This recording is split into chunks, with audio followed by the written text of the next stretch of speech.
How great was that to hear from one of the true, honest senators in this parliament behind us. Thank you, Ralph Babet. Standing here, I feel a bit of deja vu. 12 years ago, I stood in this very spot and argued that the reckless renewable policies of the Labor Party at the time were going to drive the price of electricity up in this country. Back then, we enjoyed some of the lowest electricity prices in the world. But this summer, we have many pensioners and many Australians that couldn't afford to turn the air conditioning on. And this coming winter, there will be many Australians that will have to make a decision. Will they heat or will they eat? Yeah. That is what this reckless renewable drive has done. Disgusting. And it shouldn't. The great natural advantages of our country are that magnificent black coal seam that runs down our eastern seaboard. That is our inheritance that has created wealth and prosperity in this country for decades. And yet we are turning our back on it. The Australian National Grid has around 21 gigawatts of electricity coal-fired generation capacity.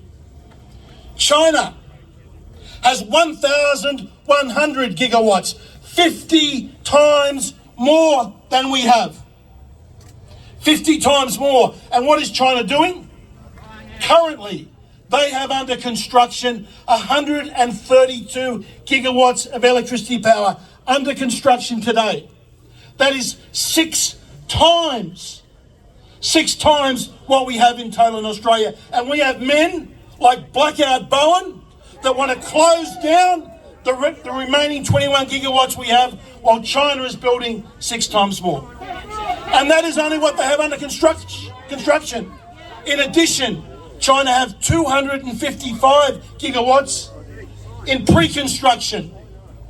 More than 12 times what our total grid is. And we are told coal is unviable, it doesn't work, and yet the Chinese want to buy our coal from Australia, ship it to China, and use it in coal-fired power stations in China. This is a betrayal of our nation. This is all under the madness of net zero. And it is not just the Labor Party that we should blame. Yes, we know Mr. Blackout Bowen, a man that his ignorance is only surpassed by his arrogance. It is also the Liberal Party and the National Party.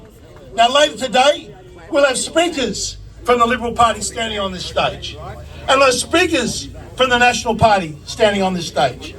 My former colleagues, good men and women. But the truth is, they have signed this nation up to net zero. So unless they are prepared to say we got it wrong and reverse that policy decision, they really, I'm sorry to say, they do not deserve a place on this stage. They've got to grow a spine, grow a backbone, put Australia first, and so we must get rid of net zero. 100%. Because if we continue with this nonsense, with this net zero nonsense, even if we stop the wind farms at Port Stephens, or we stop them down off the Wollongong coast, the Illawarra coast, all that will happen is they will move elsewhere. The only way to truly stop them is we have to reject net zero. Net zero is a sellout to the globalists, is a wealth transfer from the Australian nation to the Communist Party of China. It hands the Communist Party of China an economic, political and military advantage over this country. And we've got to tell the fools behind us that work in that building and the fools that advise them, they are selling out our nation.